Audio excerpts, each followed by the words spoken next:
अरहतु सम्मा सम्बुद्धस्स नमो तस्स भगवतो अरहतु सम्मा सम्बुद्धस्स नमो तस्स भगवतो अरहतु सम्मा सम्बुद्धस्स। क्या अनंत सम्यक संबोधना तरुणच तथागताने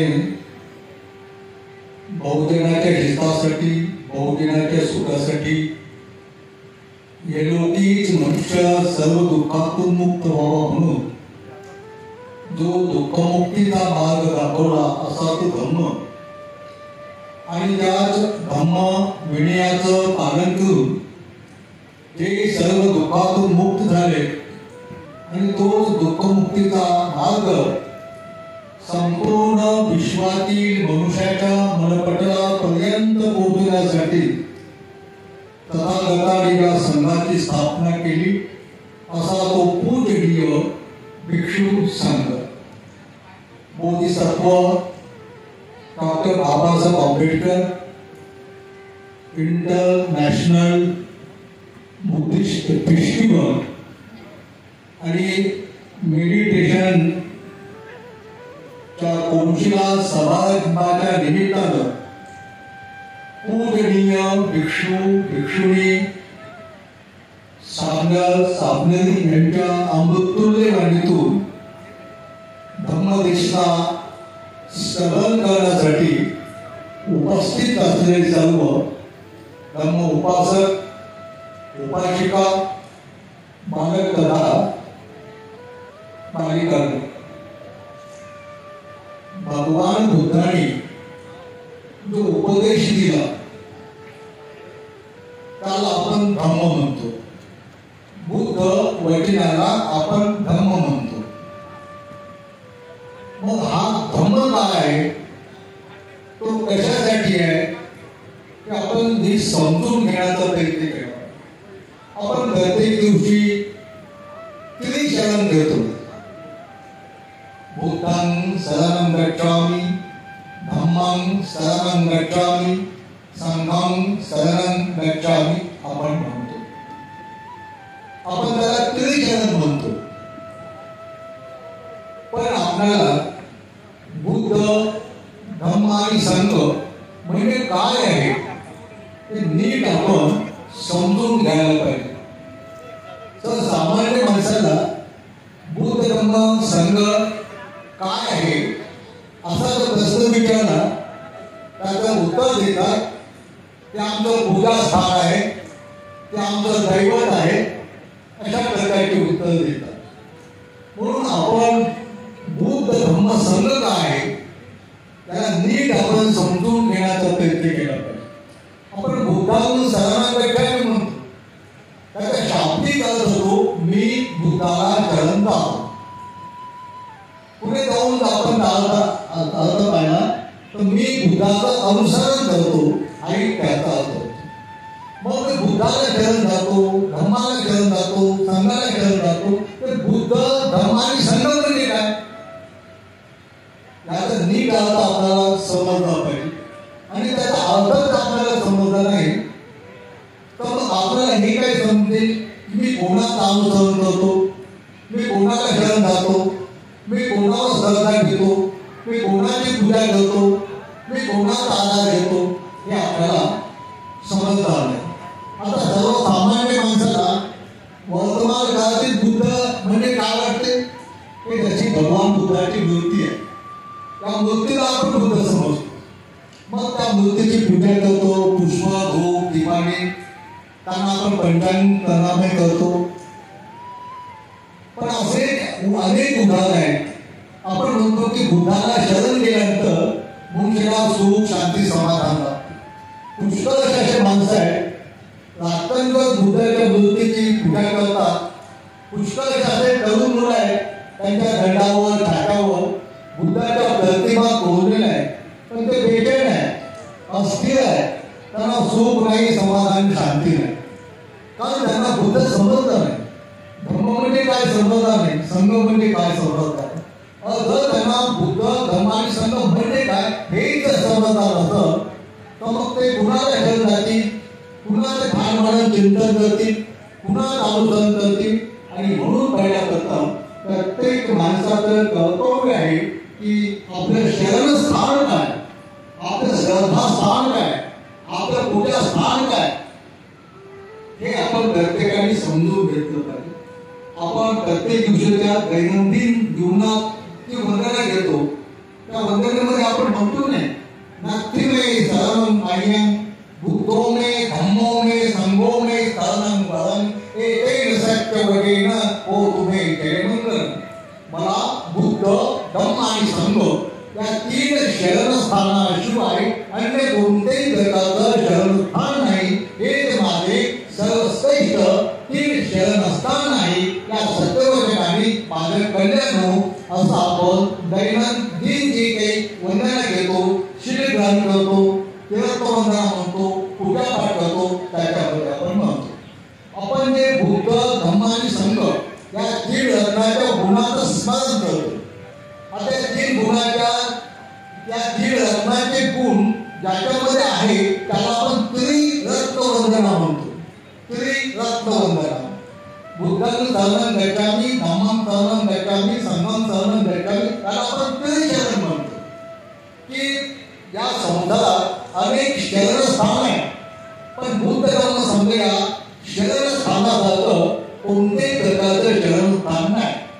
तत्वतः आपण तीर्थवंदनेमध्ये म्हणतो यं किंची रतनं लोके विद्यते विविधं भूतु रतनं बुद्ध रतनं धम्म रतनं संघ समन्नति तस्मात् सोति भवन्तु.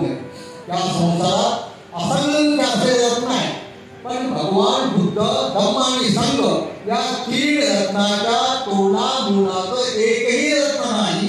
हे तीन सर्वश्रेष्ठ असे रत्न आहे. या सत्यवचनानं माझं कल्याण.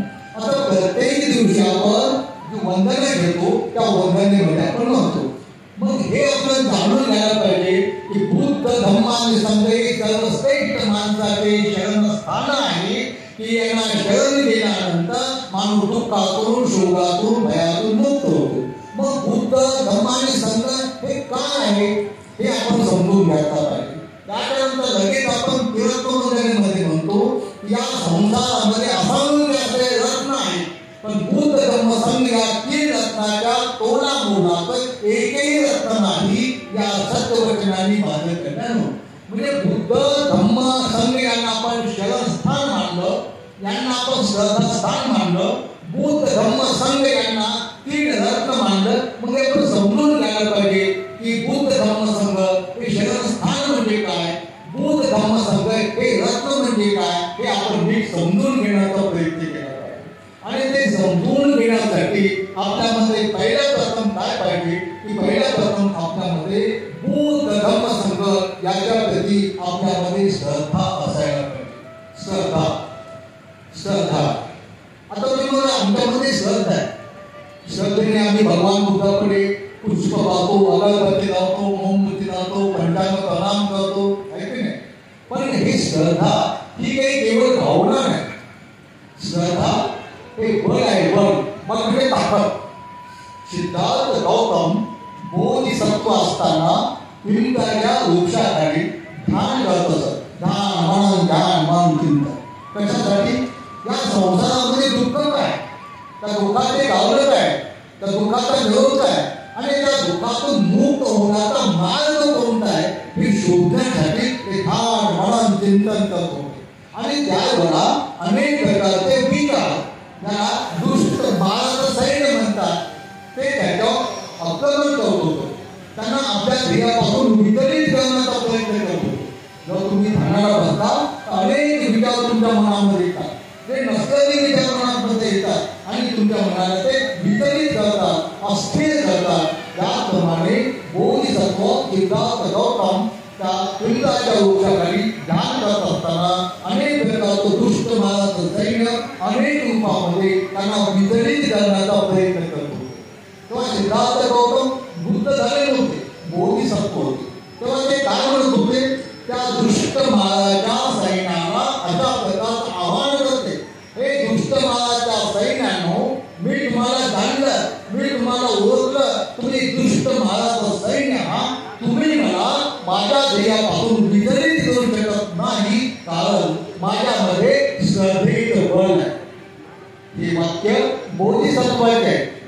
बुद्धत्व प्राप्त करण्याच्या अगोदर होते. तुम्ही मला माझ्या ध्येयापासून विचलित करू शकत नाही, कारण माझ्यामध्ये श्रद्धेचं बल आहे. आणि म्हणून आपल्याला बुद्ध धम्म आणि संघ समजून घेताना आपल्यामध्ये श्रद्धेचं बल पाहिजे. श्रद्धा एक बल आहे. बल म्हणजे ताकद, सामर्थ्य. आता श्रद्धा केवळ बलच नाही, श्रद्धा हे वीर्य आहे. वीर्य म्हणजे प्रयत्न, ज्याला आपण अष्टांगिक मार्गामध्ये सम्यक व्यायाम म्हणतो. वीर्य म्हणजे सम्यक व्यायाम, प्रयत्न आहे. म्हणून तेव्हा आपला बुद्ध धम्म आणि संघ समजून घ्यायचा आहे. बुद्ध काय, धम्म काय, संघ काय हे आपल्याला समजून देण्याचा प्रयत्न करतो. तेव्हा आपल्यामध्ये दुसऱ्या प्रकारचं बळ पाहिजे, त्याला वीर्य बळ म्हणतात. वीर्य बळ. आता तुम्ही मंत्रीच्या मुखातून प्रवचन तुम्ही ऐकत आहे, धम्मदेश ऐकत आहे, ते सांगत आहे हे बुद्ध त्यांना म्हणतात. आता त्यावेळेला तुमच्यामध्ये श्रद्धेचंच बळ नसेल तर तुम्ही ऐकू शकत नाही. तुम्ही तिथं बसलेले नसता तर तुमच्यामध्ये श्रद्धाच नसते. बुद्ध काय आहे आपण समजून घ्यायला पाहिजे. मग बुद्धाबद्दल श्रद्धाच नसेल तर तुम्ही त्या ठिकाणी बसू शकत नाही, मन लावून ऐकू शकत नाही. आता समजा तुमच्यामध्ये श्रद्धा आहे, मंत्री सांगत आहे याला बुद्ध म्हणतात, पण तुम्हाला समजत आहे, तुमचं मन विचलित झालं आणि तुमच्यामध्ये काळच निर्माण झाला. म्हणजे त्यावेळेला तुमच्यामध्ये काय पाहिजे, वीर्य पाहिजे, म्हणजे प्रयत्न पाहिजे, समजून घेण्याचा प्रयत्न पाहिजे. बुद्ध काय, धम्म काय, संघ काय, केवळ याच्या प्रती श्रद्धा पाहत नाही तर श्रद्धेसोबत तुमच्यामध्ये वीर्याचं बल पाहिजे, म्हणजे प्रयत्न पाहिजे, सम्यक व्यायाम पाहिजे. आता तो प्रयत्न करून चालत नाही तर तुमच्यामध्ये शिस्त बल पाहिजे. बुद्ध धम्म संघ सोडून घ्या, त्याला म्हणतात स्मृती बळ. स्मृती म्हणजे स्मरण आठवण. मी काय करतो, मी काय ऐकतो, मी काय ऐकतो, मी कशासाठी आलो, मी कशासाठी बसलो, मी काय करतो, काय ऐकतो, अशी तुम्हाला स्मृती पाहिजे. आणि ती स्मृती अजूनच वाढत नाही तर त्या ठिकाणी तुमच्यामध्ये मनाची एकाग्रता पाहिजे. त्याला म्हणतात समाधी. समाधी म्हणजे मनाची एकाग्रता. स्मृती अंतर्गत मनाची एकाग्रता पाहिजे. मन लावून तुम्ही भंतिकीची गंमतेच नाही ऐकायला पाहिजे. आणि अशा पद्धतीनं जर तुमच्यामध्ये 5 बळ असेल, श्रद्धा, वीर्य, स्मृती, समाधी, तर तुम्हाला ज्ञान प्राप्त होते. त्याला म्हणतात प्रज्ञा. ज्या प्रज्ञेने संसारातील सत्याचा माणसाला बोध होतो, संपूर्ण सत्याचं माणसाला आकलन होते. दुःख काय आहे, अनित्य काय आहे, अनात्म काय आहे याचं दर्शन त्या प्रज्ञेच्या अनुभूतीतून माणसाला होते. आणि एकदा दुःख अनित्य अनात्म समजलं ते म्हणून कशाला आहे, मी माझं आणि माझ्यासाठी म्हणून शेवट करत नाही. अशी जेव्हा त्याच्या चित्ताच्या वास्तवते तेव्हा तो सर्व दुःखातून मुक्त होतो. अशा पद्धतीनं धम्मदेशना ऐकताना बुद्ध धम्म आणि संघ हे आपले शरण असताना नाही, हे बुद्ध धम्म संघ हे ती मिळत नाही. ती समजून घेताना आपल्यामध्ये 5 बळ पाहिजे, श्रद्धा, वीर्य, स्मृती, समाधी आणि मग त्याच्यातून आपल्याला प्रगतीची अनुभूती. आता याला बळच म्हणतात नाही तर याला 5 इंद्रिय म्हणतात. 5 इंद्रिय सुद्धा म्हणतात. सिद्धार्थ गौतम यांनी बुद्धत्व प्राप्त केलं, ते बुद्ध झाले. दुःखमुक्तीचा मार्ग त्यांनी जाणला, अनुभवला आणि ते संपूर्ण दुःखातून मुक्त झाले. ते संपूर्ण जन्म मृत्यूच्या चक्रातून ते मुक्त झाले. तर हे होण्यासाठी त्यांना कोणत्या इंद्रियाचा उपयोग झाला. जसं आपले डोळे, या डोळ्याने फुल आपल्याला दिसते, त्या डोळ्याने हे फुल दिसते. आपले कान आहे, कानाने शब्द ऐकू येतात. ते आपले नाक आहे, याने कोणत्याही प्रकारचा गंध आपल्याला समजतो. तर मग सिद्धार्थ गौतम बुद्ध हे सिद्धार्थ गौतम बोधिसत्व बुद्ध होण्यासाठी जे ज्ञान त्यांना हवं असते, जे ज्ञान त्यांनी प्राप्त केलं ते कोणत्या इंद्रियांनी प्राप्त केलं. या डोळ्याने प्राप्त केलं का, या कानाने ऐकलं का, नाही.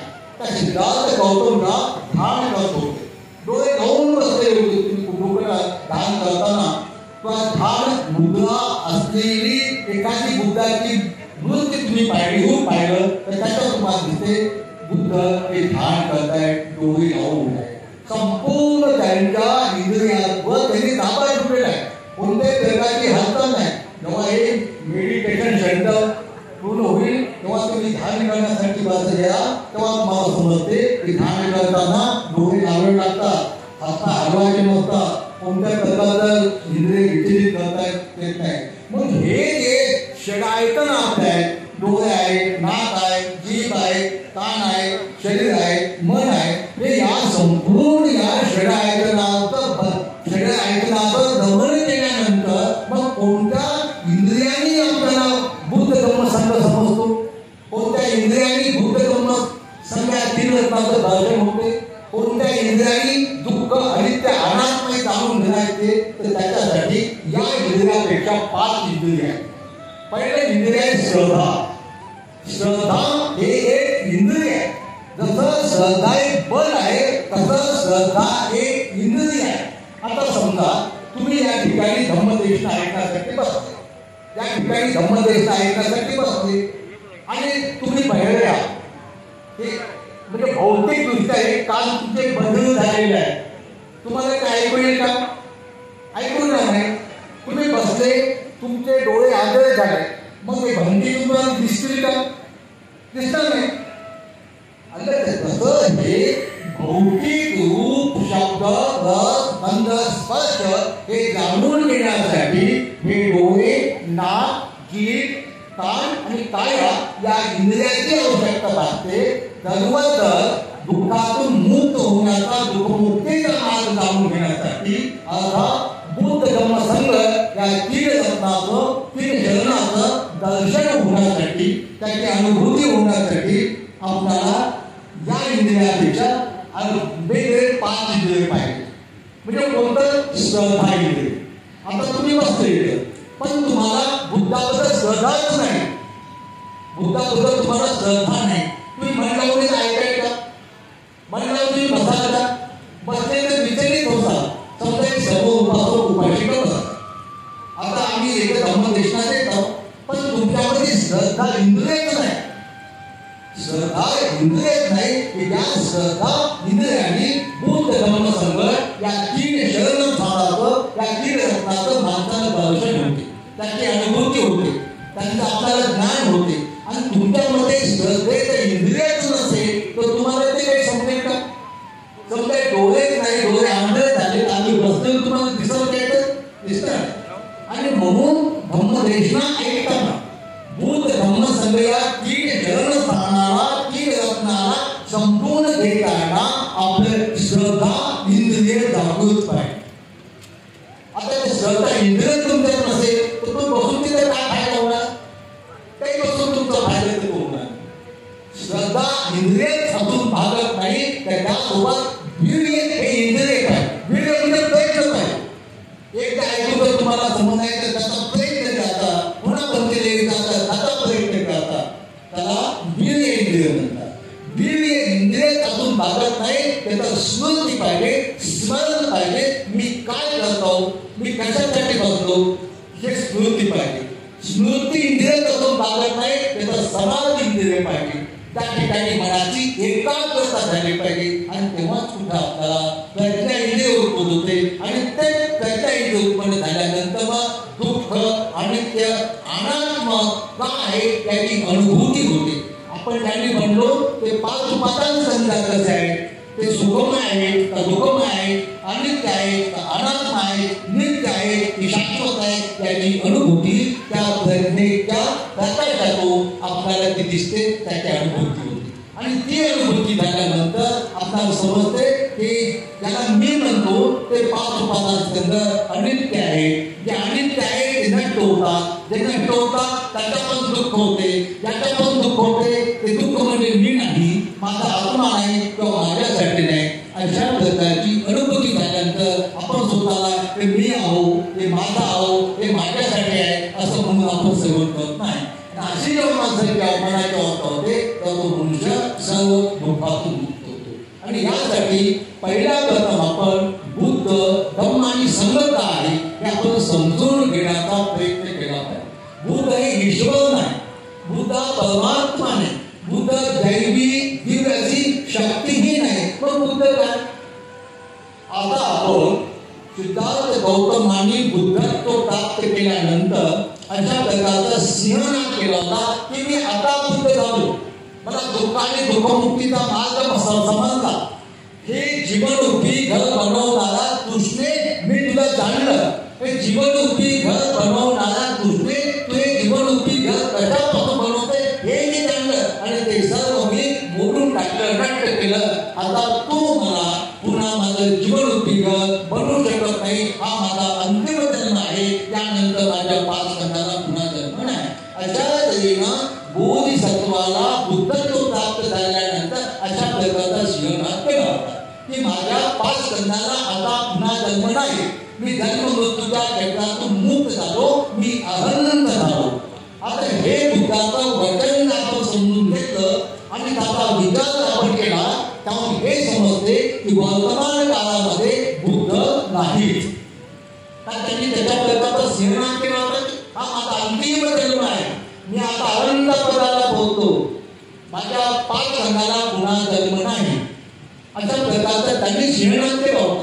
याच्यावरून आपल्याला ही कल्पना येते की या संसारात सध्या बुद्ध नाही आणि बुद्ध तेव्हा जन्म मृत्यूच्या चक्रातून मुक्त झालेला आहे. तर त्याच्यात हे समजून घेण्यासाठी पुन्हा आपल्याला भगवान बुद्धाच्या अंतिम वचनाचा आपल्याला विचार करावा लागेल. जेव्हा भगवान बुद्धाचं महापरिनिर्वाण होणार होतं म्हणजे मृत्यू, आणि महापरिनिर्वाणाच्या काही क्षणाच्या अगोदर भगवान बुद्धाने भिक्षू आणि भिक्षुणी संघाला उपदेश केला होता. कोणता उपदेश केला होता की माझ्या महापरिनिर्वाणानंतर म्हणजे त्यांच्या मृत्यूनंतर तुमचा बुद्ध, तुमचा शास्ता, तुमचा मार्गदाता, तुमचा बुद्ध, तुमचा गुरु, मी या धम्म आणि विनयाचा उपदेश केला, तो धम्म आणि विनय माझ्या मृत्यूनंतर तुमचा बुद्ध, तुमचा शास्ता, तुमचा मार्गदाता राहील. जो धम्म आणि विनयाला पाहतो तो मला पाहतो, जो धम्मविनयाची पूजा करतो तो माझी पूजा करतो. अशा प्रकारचा भगवान बुद्धांनी अंतिम उपदेश केला होता मृत्यूच्या काही क्षणाच्या अगोदर. या बुद्धवचनाचा अर्थ जर समजून घेतला तर आपल्याला कळून जमेल की वर्तमान काळातील बुद्ध कोण आहे. वर्तमान काळातील बुद्ध कोण आहे की भगवान बुद्धांनी मृत्यूच्या क्षणाला भिक्षू भिक्षूंना संबोधित करताना उपदेश केला ना की माझ्या मृत्यूनंतर तुमचा बुद्ध, तुमचा शास्ता, तुमचा मार्गदाता या धम्म आणि विनयाचा मी उपदेश केला. ते धम्म आणि विनय तुमचा बुद्ध, तुमचा गुरु, तुमचा शास्ता, तुमचा मार्गदाता आहे. मग आता वर्तमान काळातील आपला बुद्ध कोण आहे. वर्तमान काळातील भगवान बुद्धांनी ज्या धम्माचा आणि विनयाचा उपदेश केला तो धम्म विनय वर्तमान काळातील आपला बुद्ध आहे.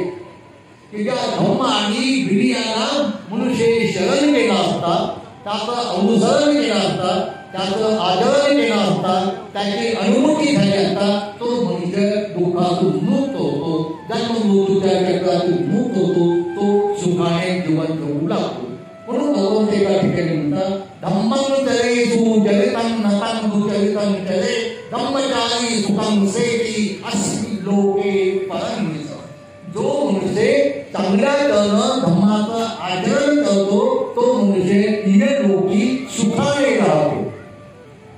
जो मनुष्य धम्माचं चांगल्या तऱ्हेने आचरण करतो तो मनुष्य इहलोकी सुखाने राहतो. आणि म्हणून नेहमी धम्माचं चांगल्या तऱ्हेने आचरण करा, वाईट तऱ्हेनं धम्माचं आचरण करू नका. आता म्हणजे धम्म म्हणजे काय. धम्म म्हणजे बुद्ध. त्या बुद्धाने मृत्यूच्या क्षणाला सांगितले नाही माझ्या मृत्यूनंतर तुमचा बुद्ध ज्या धम्म आणि विनयाचा मी उपदेश केला तो धम्म आणि विनय माझ्या मृत्यूनंतर तुमचा बुद्ध राहील, तुमचा मार्गदाता आहे, तुमचा शास्त्र आहे, तुमचा गुरु आहे. आणि म्हणून आपण समजून घ्यायला पाहिजे की भगवान बुद्धांनी कोणत्या धम्म आणि विनयाचा उपदेश केला. भगवान बुद्धांनी आपल्या जीवनामध्ये कोणत्या धम्म आणि विनयाचा उपदेश केला हे आपण समजून घेण्याचा प्रयत्न केला पाहिजे. पाहिजे का वर्तमान काळातील आपला बुद्ध, वर्तमान काळातील आपला गुरु, वर्तमान काळातील आपला शास्त्र धम्म आणि विनयच आहे. धम्म म्हणजे काय आणि विनय म्हणजे काय? आपण विनय याला आपण नियम म्हणतो. विनयाला कांतो नियम. जसं आपला संविधानाचा कायदा आहे त्याला आपण कलमा म्हणतो, नियम म्हणतो, आहे का? तसं भगवान बुद्धांनी आपल्या उपदेशामध्ये भिक्षुणींनी सामंजस्याने जीवनामध्ये कसं वागलं पाहिजे, कोणत्या नियमांचं पालन केलं पाहिजे त्याला विनय म्हणतात, त्याला नियम म्हणतात. उपासिकांनी सुद्धा दैनंदिन जीवनामध्ये कशा प्रकारचं वागलं पाहिजे नियम. हे नियम जे असतात हे प्रस्थितीला अनुरूप छोट्या छोट्या नियमाला बदलता सुद्धा येतं. भगवंताने आपल्या उपदेशामध्ये सांगितलं परिस्थितीला अनुरूप तुम्ही विनयामध्ये थोडा बदल करू शकता. कशामध्ये? विनयामध्ये. पण धम्मामध्ये बदल करता येत नाही. धम्मामध्ये बदल करता येत नाही. धम्म म्हणजे सत्य. धम्माचा अर्थ काय? सत्य. सिद्धार्थ गौतमांनी ध्यान मनन चिंतन करून ते सत्य शोधून काढले. सत्य त्यांनी अनुभवलं, त्याची अनुभूती त्यांना झाली, तेव्हा ते मुक्त झाले. म्हणजे कोणतं? त्यालाच आपण चार आर्य सत्य म्हणतो, चार परम सत्य म्हणतो, चार श्रेष्ठ सत्य म्हणतो, चार सर्वोत्तम सत्य म्हणतो. तिथे कोणत्याही काळात ते सत्यच्या सत्यच असते म्हणून त्याला आर्य सत्य म्हणतात. आर्य म्हणजे श्रेष्ठ, परम, सर्वोत्तम. ते चार सत्य त्यांनी जोडून काढले आणि त्या चार सत्याचा जीवन भर उपयोग केलेला आहे. अनेक मग कोणत्या कलेच्या रूपानं, कशाच्या रूपानं, आकाशाच्या रूपानं, पण चार आर्य सत्य संपूर्ण त्यांच्या धम्माचा चार आर्य सत्य. त्या चार आर्य सत्य म्हणजे बुद्ध. आता तसं तर पाहता की चार आर्य सत्याची अनुभूती होईपर्यंत बोधिसत्वाला चार आर्य सत्याचा साक्षात्कार होईपर्यंत त्याच्या अगोदर त्यांना क्रमाने काही धर्माचं पालन करावं. जसं एखाद्या अन्य मताच्या ग्रस्ताला बौद्ध धर्मामध्ये दीक्षित व्हायचं असेल तर त्याला त्रिशरणाचं पंचशील ग्रहण करावं आणि त्रिशरणाचं पंचशील ग्रहण केल्यानंतर तो मग बौद्ध उपासक बनतो. एखाद्या ग्रस्त उपासकाला प्रबोधित व्हायचं असेल, साम्य व्हायचं असेल तर त्याला दशशिलेचं पालन करावं.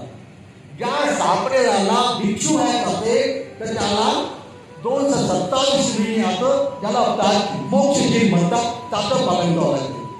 तसं एका बोधिसत्वाला बुद्ध बनायचं असेल, एका बोधिसत्वाला बुद्ध बनायचं असेल तर 37 बोधिपाक्षीय धर्माचं पालन करावं लागतं.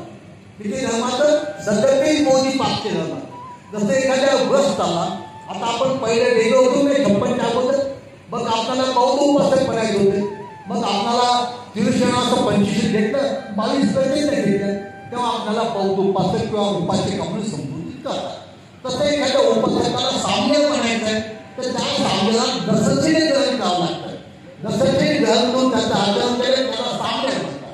त्या साम्याला त्याचं वय 20 वर्षाचं झाल्यानंतर त्याला भिक्षू बनायचं असेल त्याला उपसंपदाही दीक्षा घ्यावी लागते आणि त्याला मग 227 शीलाचं विनयाचं पालन करायचं, तेव्हा त्याला भिक्षू म्हणतात. तसंच एका बोधिसत्वाला बुद्ध बनण्यासाठी 37 बोधिपाक्षीय धर्माचं पालन करावं लागतं. बुद्ध आपोआप बनत असतात. ते बाकीचं बनतात ना आपोआप. तसं बुद्ध आपोआप बनत असतात. तो बुद्ध बनण्याचा मार्ग आहे आणि तो बुद्ध बनण्याच्या अगोदर तो सत्व, तो ज्ञानी, तो माणूस बोधिसत्व असतो. आणि बोधिसत्व बनण्यासाठी सुद्धा त्या सत्वाला 10 पालनितांचं पालन करावं लागते, 10 सद्गुणांचं पालन करावं लागते. बोधिसत्व सुद्धा आपोआप बनत नसतो, त्याला 10 पालनितांचं पालन करावं लागते. दान, शील, वीर्य, प्रज्ञा, शांती, सत्य, अधिष्ठान, मैत्री, उपेक्षा अशा प्रकारचे 10 सद्गुण. आणि त्या 10 सद्गुणाला पूर्ण केल्यानंतर मग तो बोधिसत्वाला गुणधर्माला तो पूर्ण करतो आणि मग तो बोधीच्या वाटेवर अवलंबतो. बोधी म्हणजे संबोधित बुद्धत्व. आणि मग तो बोधिसत्व 37 बोधिपाक्ष धर्माला समजून घेऊन त्याचं पालन करून त्याची जेव्हा त्याला अनुभूती होते तेव्हा तो बुद्ध बनतो. आता बुद्ध म्हणजे काय? तर बुद्ध म्हणजे सदतीस बोधी पाक्ष्य धर्म.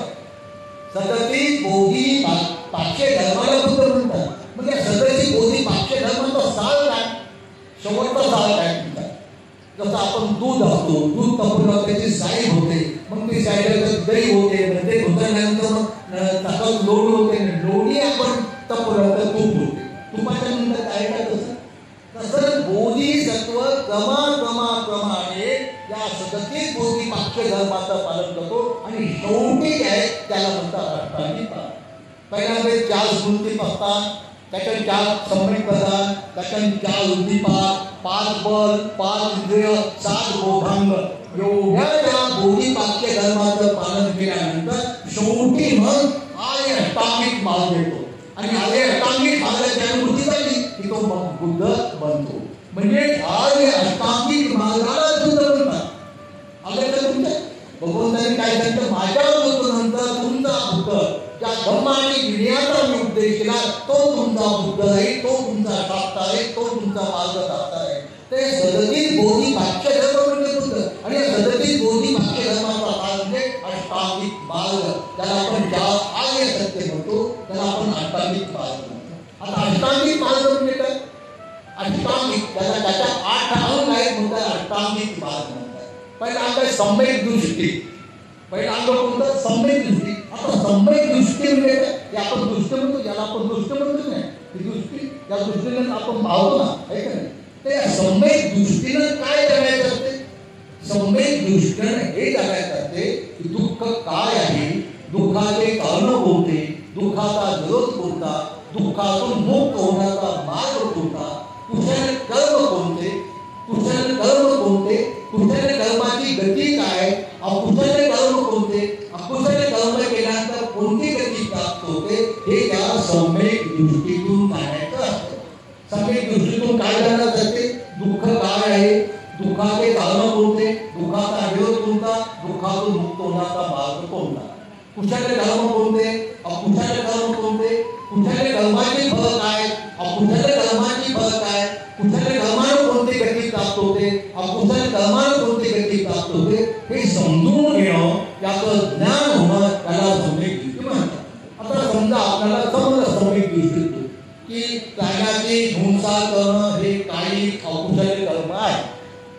प्राण्याची हिंसा करणं, चोरी करणं, व्यभिचार करणं हे काही अकुशल कर्म आहे, काही अकुशल कर्म आहे, काही मलिन आहे की नाही? मग हे प्राण्याची हिंसा का होते, प्राण्याची हिंसा होण्याचं कारण काय, याचं सुद्धा आपण समजून घेणं काय. तर त्या बुद्धाने काय तर दुःख काय आहे, दुःख अमुक आहे, दुःखाचं कारण कोणतं, मग दुःखाचं काम हे आहे, त्याचे दुःखाचं कारण नष्ट होते की नाही, मग दुःखाचं काम नष्ट होत असेल त्याच्या दुःखाच्या कारणाला नष्ट होण्याचा मार्ग कोणता. अशा प्रकारच्या सम्यक दृष्टीतून दुःख काय आहे, दुःखाचे कारण कोणते, दुःखाचा विरोध कोणता आणि दुःखातून मुक्त होण्याचा मार्ग कोणता हे समजून घेणं, हे जाणणं त्याला सम्यक दृष्टी म्हणतात.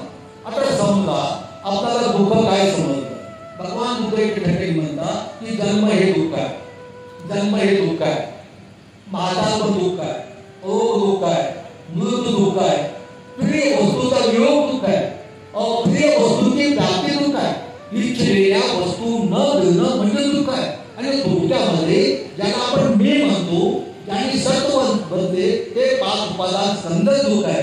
रूप, वेदना, संज्ञा, संस्कार, वेदना हे 5 उपादान संघ जेव्हा एका जागी येतात तेव्हा एक सत्वच्या ठिकाणी उत्पन्न होतं, तेव्हा त्याचा एक जन्म होतो, आहे की नाही? मग हे बुद्ध म्हणतात पंच उपादान संघ दुःख.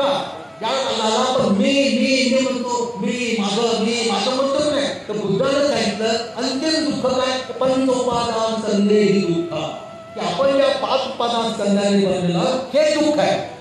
मग हे दुःख आहे तर या दुःखाला कारण काही आहे का, बिना कारणाचं दुःख होते का, या दुःखाला सुद्धा कारण आहे. ते कारण ते बुद्धाने सांगितले कामतृष्णा, भवतृष्णा, विभवतृष्णा, हे दुःखाचे 3 कारण आहेत. मग हे दुःखाचे 3 कारण नष्ट होतात की नाही, हे दुःखाचे 3 कारण सुद्धा नष्ट होतात. मग या दुःखाच्या 3 कारणाला नष्ट होण्याचा मार्ग कोणता आहे, दुःखाच्या कारणाला नष्ट होण्याचा मार्ग कोणता आहे, तर ते बुद्धाने सांगितलं दुःख निरोधगामी प्रतिपदा आर्य सत्य. पहिलं आले सत्य दुःख, दुःख आले सत्य दुःखासमोर दुःखाचे कारण, तिसरं आले सत्य दुःखाचा निरोध आणि चौथं आले सत्य दुःख निरोधगामी प्रतिपदा आर्य सत्य. दुःखाच्या कारणांना नष्ट करण्याचा मार्ग आणि त्या मार्गाला म्हणतात अष्टांगिक मार्ग. म्हणजे दुःखाच्या कारणाला नष्ट करण्याचा मार्ग कोणता? अष्टांगिक मार्ग. दुःखाचे कोणते कारण कोणते? काम वाटणा, भाव वाटणा, विरोध वाटणा. या संपूर्ण दुःखाच्या कारणाला, जन्माच्या कारणाला नष्ट करण्याचा मार्ग कोणता? तर त्याला म्हणतात अष्टांगिक मार्ग, त्याला म्हणतात मध्यम मार्ग, त्याला म्हणतात निर्वाणाचा मार्ग, त्याला म्हणतात निष्पाप निष्कलंकित जीवन जगण्याचा मार्ग. आता तो अष्टांगिक मार्ग कोणता? सम्यक दृष्टी पहिला अंग पहिले सम्यक दृष्टी, दुसरा आपला सम्यक संकल्प. आता आपल्याला समजलं की दुःख हे आहे, दुःखाचे कारण हे आहे, दुःखाचा निरोध आहे, हा दुःख मुक्तीचा मार्ग. मग आपण सम्यक संकल्प केला पाहिजे. याला अधिष्ठान म्हणतात, याला अधिष्ठान म्हणतात, त्याला सम्यक संकल्प म्हणतात, त्याला सम्यक निर्धार म्हणतात. मी कोणत्याही जाण्याची हिंसा करणार नाही, मी कोणत्याही प्रकारच्या लोभामध्ये पडणार नाही. त्याला आपण सम्यक संकल्प, अव्ययभाव संकल्प, अहिंसा संकल्प, नैष्कर्म्य संकल्प, म्हणजे त्याग करण्याचा संकल्प, कोणत्याही प्रकारची हिंसा न करण्याचा संकल्प, कुणाचाही द्वेष न करण्याचा संकल्प. आता संकल्प करतात, प्रत्येक माणसाचा संकल्प करतात, प्रत्येक माणसाला संकल्प करतात, इतका संकल्प करतात की सांगायला होते. आता खेड्यापाड्यामध्ये आपण थोडा अनुभव होतो. एखादा माणूस दारू पितो आणि दारू पिल्यानंतर तो संकल्प करतो. कधी कधी पती पत्नीची भांडण होते आणि तो संकल्प करतो आजपासून की दारू पीत तो मूळ पिईल.